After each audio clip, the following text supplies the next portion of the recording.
Hey, deserving listeners, Love is Blind. Let's watch and see what happens. I'm going to be honest with you. I don't think that's unreasonable. I think this conversation is unreasonable. I do too. It makes me really, really, really question what the fuck I've done. Yeah, as I said in an earlier video, when she says that, it can really hurt. If you're in his shoes, if we're understanding the situation right, he's just like, wait, what? I've dedicated all my time and love to you. I've put up with so much stuff. I just went to a birthday thing to make an appearance for an hour. I haven't been together with Jess. I didn't see my friends who were women, and even if I did, whatever. And I'm in this because I love you and depend on you loving me too. And because of nothing, you now are telling me you want to break up with me. She's the one with her heart on her sleeve. He's not. It's tempting to look at him and say that he doesn't have a heart, that he doesn't have a horse in the race. You know, he's just like blank. But on paper, he's just as much in this relationship as she is. And it kind of looked that way. I don't know, but it looked more and more like he was legit planning on marrying her even after the second fight. And to have someone say that, in the past, the first fight he would have been pleading, but now just the weight and the repetition, the chronic, especially in a short period of time, these three fights I think have taken place over the span of maybe like 10 days, 7 days. So every other day or every third day, there's something like this for no reason. And it can be very hurtful. And you just think, I love you, all this effort, and you still reject me. And this is the curse of the relational traumas of abandonment and betrayal that create this defense mechanism called borderline, is that they will do the rejecting and then be rejected and think that they were rejected when they were doing the rejecting. This conversation. Mm-hmm. I don't want to be with someone who wants to go out a lot like you do. Okay, well. And if that's... Okay, it's all come back around, and she's saying a very similar sentence. And I have a feeling she might have said this to previous people. I don't know. But at any rate, she is saying, I don't, just imagine that your partner on the, okay, fine. If you have a preference or you get concerned or, let's have a conversation, but if you're either in or you're out. And this is how abusive relationships start. I don't know if that's what's happening right now, but if he gives in and says, okay, fine, I won't go out anymore. I won't do it anymore. Well, that's not going to solve her feeling in all likelihood. So she's going to have the same feeling, the same transference, the same recreations, the same projective identification, and she'll get fixated on another thing, not consciously, but okay, you can't have those friends, and then eventually, okay, fine, I won't have any friends that are women. I'll stop talking to them, and then there's a little bit of a reprieve, and then it's something else, So there's all these tests of like, can I get some sacrifice from you, some control so that I can feel safe. You're sitting here drunk telling me you don't want to be with me anymore. So I don't I'm sitting here drunk. You don't think that makes me feel? Okay, yeah. So he's at least saying that she's intoxicated, which I was wondering about. I don't know how intoxicated she is. Some people can be fairly intoxicated and have no signs. But I'm going to take a guess and say that she's not out of her mind, that this is representative of how she is normally. I'm willing to work through it. But if you're going to sit here and tell me that this is changing how you feel, it changes how I feel too. I love you. I'm in this for you. Met my family. You don't want to be with me anymore? You think it's okay just to say because you're emotional? Do you not think that I care about you? You don't. You just think I'm like full. Yeah. At least from his side, I'm glad he's able to speak his mind, and there's so many more escalating sort of things he could be saying or doing right now. He's being very reasonable. He's in touch with that feeling. It's like, do you not think that I love you? What? how am I supposed to deal with that? This is pointless if I do love you and I put all this effort in and you're just like, no, because I met up with my friends for an hour and you're telling me that I can never do that again. Yeah, it seems like it might be dawning on him. I don't know. But I wouldn't be surprised if she, upon realizing that she truly is losing him, that she convinces him to come back if he is leaving right now. I mean, it might happen right now. It might happen later or something. That's the pattern. That's the pattern. Full of shit every time I tell you how I feel. I do. You know what I've given? I've If you think I'm full of shit with everything I've told you, I don't care to be with you either. Yeah, makes total sense to me if this edit is representative of what actually happened. The problem is, if he says that, although it might get to her and she might start to relent, that statement will, even on its own, live and breathe in her mind for the rest of their relationship, potentially, until she recovers, if she ever does. And also, it's likely to be exaggerated. So even if this does work out, a week from now, that sentence that he just said will be taken out of context and blown up as yet another, and it's factual that he did say that. But if the full statement is, if you are going to say that, then I don't want to be with you either. He even said, if you're saying you don't want to be with me, then I don't want to be with you, right? But a week from now, it could be, you told me you didn't want to be with me. And then it's used as a weapon against him to make him feel guilty and to control. All I can do is continue to get you to trust that I'll be a good husband. But if you're sitting here saying that you don't even trust the things I'm saying to you in front of my friends and family, then I don't care to be with you either. Yeah. I don't know the future. I think normally I would think, oh, it's over, but I think a lot depends on him. And I doubt that, well, what does it depend on? I think, well, in a perfect world, they would have a couple therapists that would be able to help them with this, and he still might leave. Jimmy still might leave, but at least, like, if I were suddenly just, teleported in that room, one of the things that I would try to do is introduce some of the things I'm saying and see if, well, in this state, she's not going to be like this. But if I was teleported in the room and then I waved a magic wand and they were all calm, and it's like therapy wizard, I would say to her, explain some of the stuff, and I would get her on board with at least some of it, or at least understanding it. And then I would say, are you willing to work on these things intensely? You don't have to commit to years of therapy, but are you willing to start? Here's a therapist. Another therapy wizard has just emerged, and you can work with that person, or me, or whatever.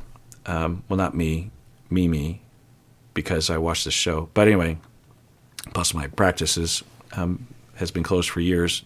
I see clients, but I haven't had any openings. Anyway, and for him, I would say, are you willing to be an adjunct to this treatment? And you're going to have to make some changes too. And a lot of what you need to do is be an assistant to her recovery. Now, maybe you, Jimmy, have a whole set of things that just aren't being revealed right now that we might discover, but at the very least, what's happening right now, blah, blah, blah. And then if they say, yeah, we're willing to start, then I would say, then let's do it. And if this continues to go as it did today, then I would predict that, it'll just be upward and onward. It's not going to change quickly, but I'm confident that with time and a lot of effort and a lot of bumps in the road, it will slowly get better over time. What do you want to do with that? That's what I would do. Therapy wizard.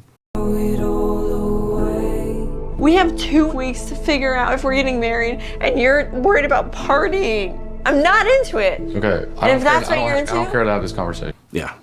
she's coming back to the, we have 2 weeks to figure out if we're getting married, and you're partying. One, partying, is he? Two, that's a binary. You could have come with him if you weren't tired. You even told Mackenzie you didn't want to go because you were tired. Anyway, and then he's just saying, look, and that's smart, and that's the best thing to do right now. It's like it's a broken record at this point. It's like we keep coming back here, and it never ends, so I'm done. Yeah, makes sense.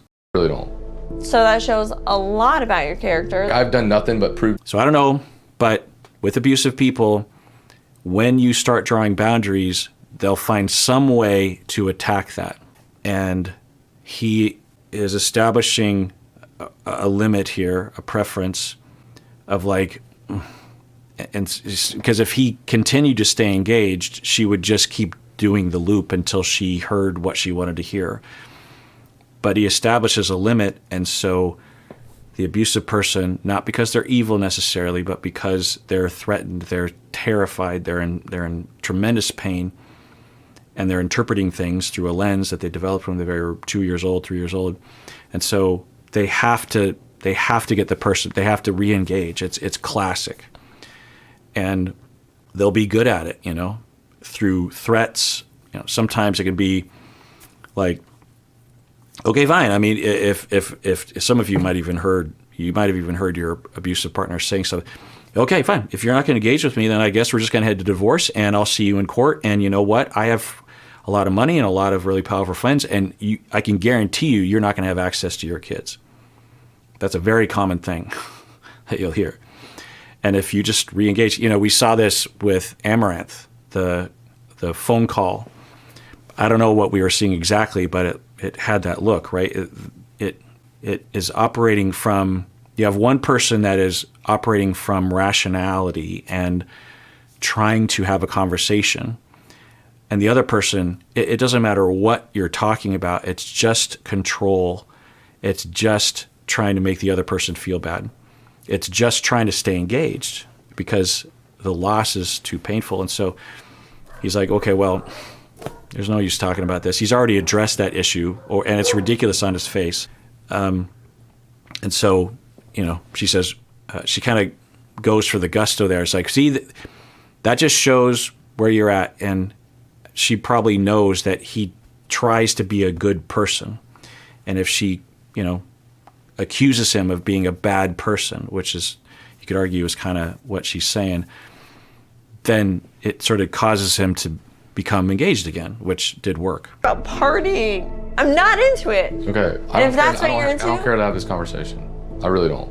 So that shows a lot about your character. I've done nothing but prove to you where I'm at with you. You don't think that I love you? You have showed me. If you don't think I briefly. love you, I don't want to be here.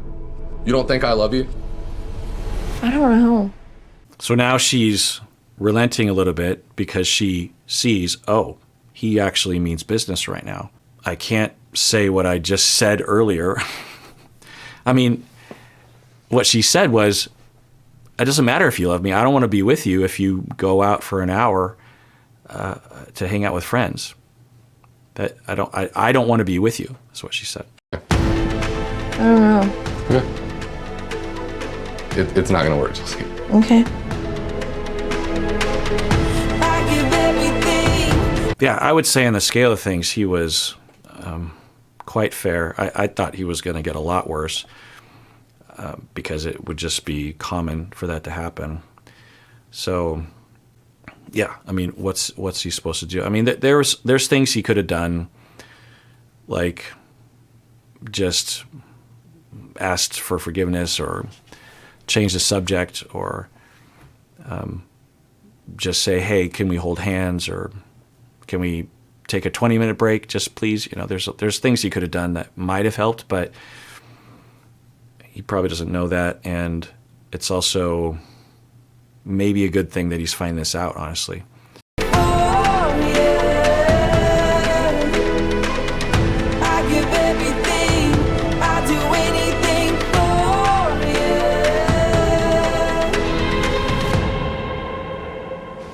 Cycle. If this was the first time, I would say, okay, she recentered, she feels bad, she's the one approaching, she's expressing vulnerability. It's very, very positive. Very, very positive. When you see the pattern, because if this was no longer followed by what we have seen 3 times in the span of a week or so, then okay. But if we see the pattern happen over and over again, what is this exactly? Other than just a point on the circle of the pattern. It's just an effort to rope him back in. Not volitionally. Volitionally, she is trying to get him back, but she doesn't set out to abuse. I think she is experiencing so much pain that it feels like it's a desperation. The analogy that I give sometimes is you're at a burning building and there's smoke everywhere and the flames are coming in at you and you see a window that's open and you start running and maybe you're at work and there's a couple of coworkers who are on the ground and you're choking and you're about to pass out. You might just blow right past your coworkers and jump out the window without saving them. Or you might even step on them. The instinct for survival is strong, right? We wouldn't, I hope, fault that person for doing that. They were, in their mind, seconds away from dying themselves.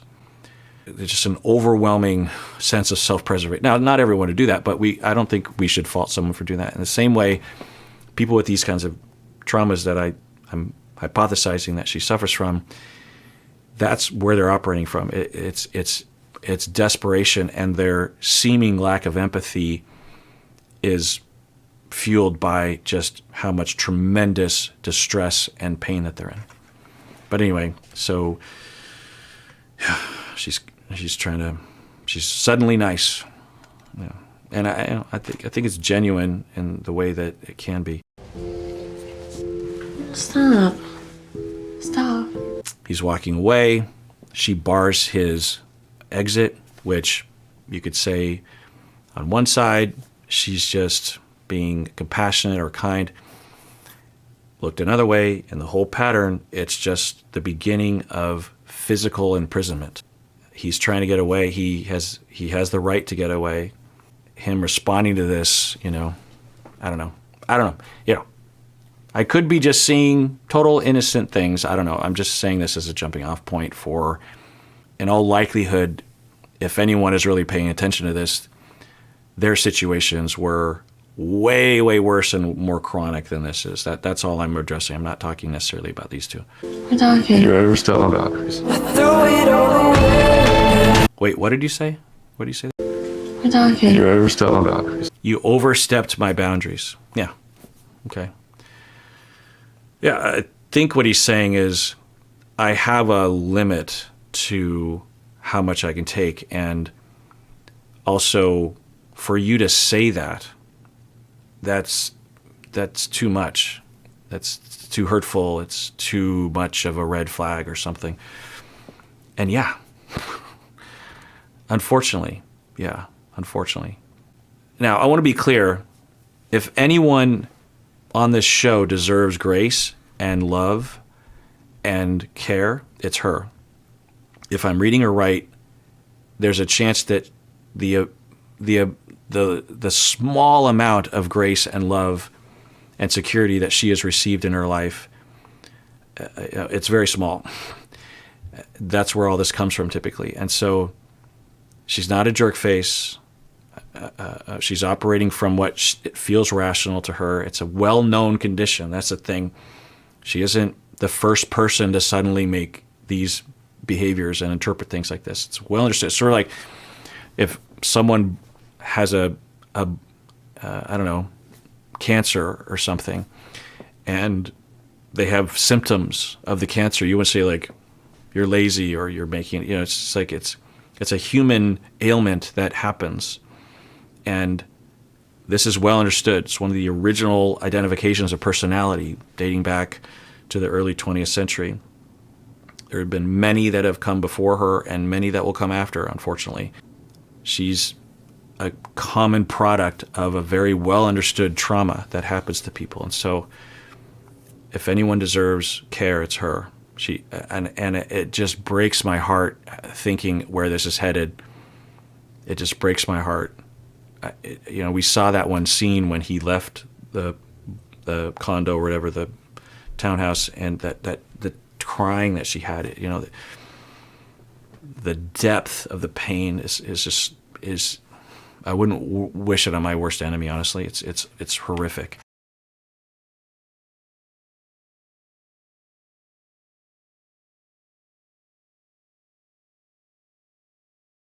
Right.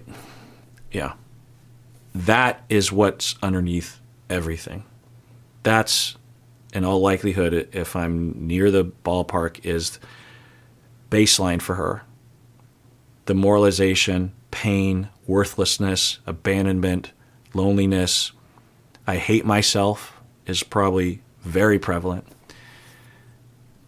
And everything we see, even just the happiness that she has with him is like, well, I'll convince myself that this is happening, but we really know that, this is the self-talking. Everyone knows that I'm a piece of shit.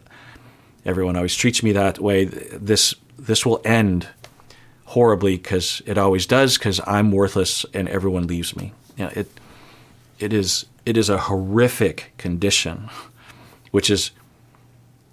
and I have such empathy for it and such compassion for it, which is why I've dedicated so much of my career, throughout my life, not only specializing and treating people like this, who often get rejected by other therapists, by the way, but I also yammer about it and dedicate how many episodes to this very conflict just because I want people to understand. And it also informs a lot of other personality. It's because, the lessons learned here can be applied to all the personality disorders. You could argue antisocial might not be that one of those, but I'll get into that in a deep dive someday. But there are personality disorders that aren't in the DSM, all of us have relational traumas and defenses from that, and will misperceive, and it'll fuel emotions that will fuel behaviors that will shoot us in the foot. It's universal, but these people in particular deserve so much love and so much care. It just breaks my heart. It just breaks my heart. Now, she's in therapy, and it sounds like things are going well, so that brings a lot of hope. And I'll just hold on to that, I guess. I do anything.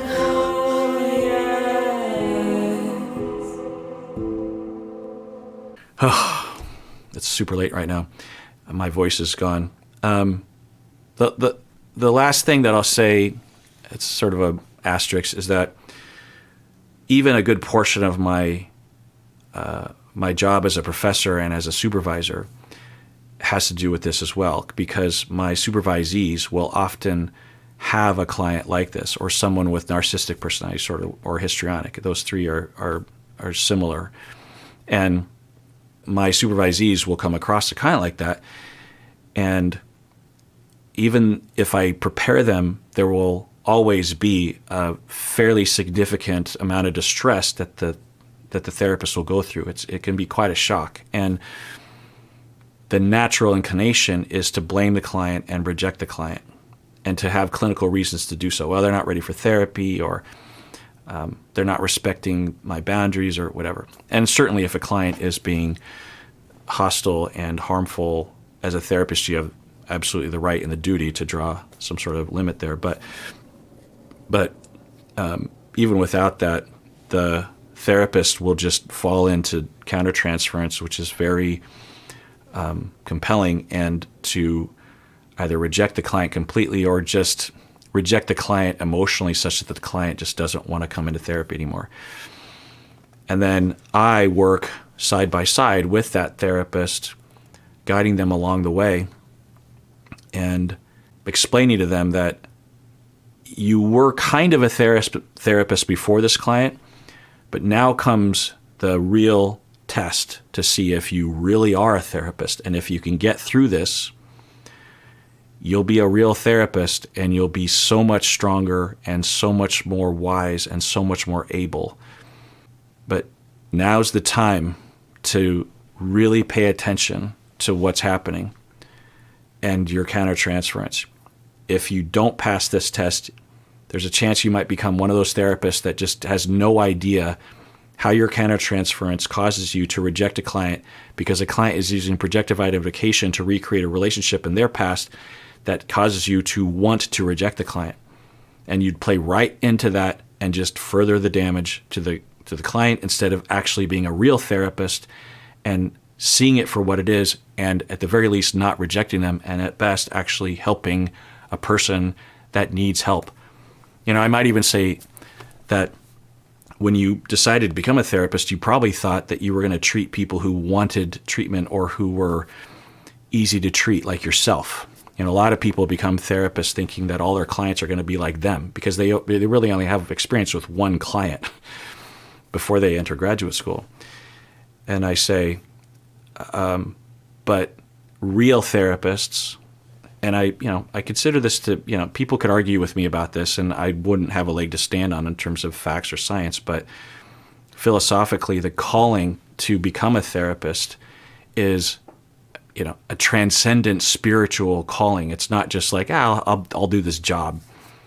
It is a calling to help, truly, and to, if you can, make sacrifices for the greater good of humanity, for the greater good of the client sitting across the room, which I believe real therapists will do, as my colleagues and I that are real therapists will do.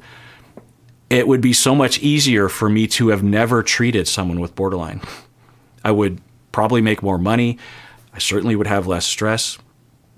I would not be blamed. No one would sue me. Nobody would think, no one would even know, really. Because I would be the one, if someone asked me, have you ever terminated with a client? And I would say, yeah, I terminated with a client last year, and let me tell you. And I could easily come up with a very fancy, justifiable reason as to why I terminated with a client that actually was presenting in a very typical way as a cluster B personality disorder. And I just either recognized it and just decided to get rid of them, or I had no idea what I was seeing and I just got lost in my countertransference. So why would someone do that? Why would a physician work for Doctors Without Borders and go to a far-flung place across the planet and volunteer their time, or at least work for very little money, put themselves potentially in danger to help human beings? It's a calling. When I work with my supervisees, I say this to them, which you might say, well, wow, it's quite a load to put on them. And all I could say is, well, they signed it to become a therapist, so here it comes. Here comes the client that, in my view, needs you the most. Are you ready? Do you have what it takes to go through the steps to be able to face? It's going to be hard, and there might be some sleepless nights, but there is solace on the other side of this. There's an adjustment period. So do you have what it takes? And I do this for many reasons. One, I do it for the therapist's benefit, because a part of the reason why I could die right now and feel like I did not waste my time is because I did that in the past.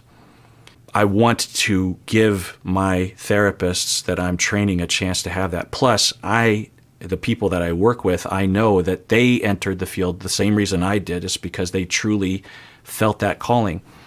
And I know that if I shepherd them and mentor them and help them and protect them, that they will realize their life mission if they manage this. So, I don't want them to jeopardize their purpose that they identified for themselves. Of course, also do this because I want people with borderline and other cluster B personality disorders to be helped. Not only for their sake, but everyone around them. because all those, including their own children, by the way, because people with personality disorders, most of them have kids, and those kids are in all likelihood going to have issues if their parents have no way of managing things.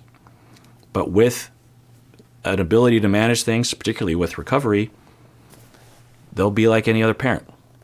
So I do that for that reason. So I dump that load onto my supervisees, and I'm with them. I'm not going to fail them if they decide not to. And I've had supervisees who have said, as they go through it, say, I can't do this. I just can't. I don't want to. And I'll be, okay. I don't chastise them, but I'm not going to let them off the hook, because I'm not judging them. I'm going to advocate for them. I'm not going to refer clients to them of that sort, or anyone even close to that sort, because they're saying they don't want that and they can't do it. I don't trust them with those kind of clients. But it's their choice, and they're the ones that are giving up on their purpose that they told me that they had. So it's their choice. And I don't even hold on to that. I might see them at a professional conference 5 years later, and it probably doesn't even come up to my brain. It's not the primary thing I think of with that supervisee. So,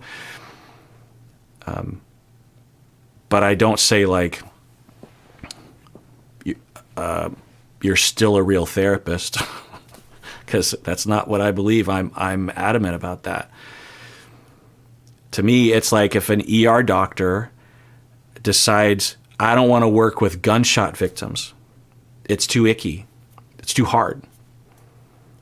It makes me feel bad. What? No. Now, we could argue that if you are like that as a physician, then maybe you're a podiatrist and you don't work in the ER. Okay. And if you're a therapist, then maybe you work in a particular kind of venue that you won't even come across people like that. Now, I do talk with those supervisees and say, okay, well, now we have to switch to something else, which is how do you screen clients who might have this disorder? Because it's unethical for you to accept any old client, because a percentage of them are going to have a cluster B personality disorder, and you won't be able to detect it from a phone conversation or over email. So you have to have some way of adequately determining those clients who might have this disorder, and you have to err on the side of caution. And even if someone has minor signs, you have to say, well, given my choice not to treat these people and not learn how to treat these people, I have to refer them to someone else, even if there's a 60% chance that they don't have a cluster B. But I can't take that risk, because if I start with them and 9 months in determine that they have a cluster B and then refer them out, I'm another abandoner. And I probably won't find out until they do attach to me, at which time they start to transfer onto me, and then here it is. That's the worst time to abandon a client just because you don't want to treat those things. So, okay, then you have to screen. And most of the therapists, anecdotally, that do this kind of stuff, they don't screen at all, really. So I consider it to be immoral. It's not really considered to be an ethical violation, generally speaking. It can be, but not usually. So I'm passionate about it, and I've been yammering. I'm going to call it quits. I do want to actually parallel the footage that we have of Danielle and Nick from season 2, and actually just see. I'm personally curious, and actually just watch like little snippets of their first fight side by side, and then their second fight side by side, because I keep saying and thinking that there's these parallels that really point to this isn't a Chelsea thing. It's not a Danielle thing. It's a human thing that happens when you are treated a certain way when you're a child. So I want to kind of line that up, but my throat is very. My throat is literally in pain because I've been yammering so much, and it's late. So until next time. God, I feel like I really just yammered and preached and preached. I'm passionate about it. I am. I deeply am. I deeply am. And I think it deserves the passion. And take care of yourself because you deserve it. You really, really do.